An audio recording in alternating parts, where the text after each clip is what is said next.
রাদিয়াল্লাহু তাআলা আনহু এর খেলাফতকালে ১৬ হিজরিতে মুসলিম সৈন্যদল মাদায়েন জয় করেছে। গনিমতের মাল জমা হচ্ছে। এমন সময় এক ব্যক্তি মহামূল্যবান ধন রত্ন নিয়ে এল। জমাকারী বললেন, এমন মূল্যবান সম্পদ তো আমরা ইতিপূর্বে দেখিনি। তুমি এখান থেকে নিজের জন্য কিছু রেখে দাওনি তো ভাই?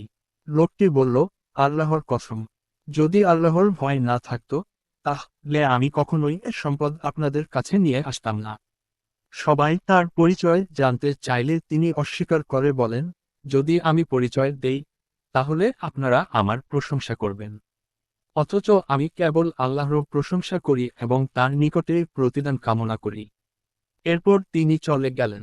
তখন তার পিছনে একজন লোককে পাঠানো হল এবং জানা গেল যে তিনি হলেন আমের বিন আবদে কায়েস, তারিখুত তাবারি। শিক্ষা: আমানতদারিতা মুমিনের অন্যতম বৈশিষ্ট্য। পক্ষান্তরে আমানতের খেয়ানত করা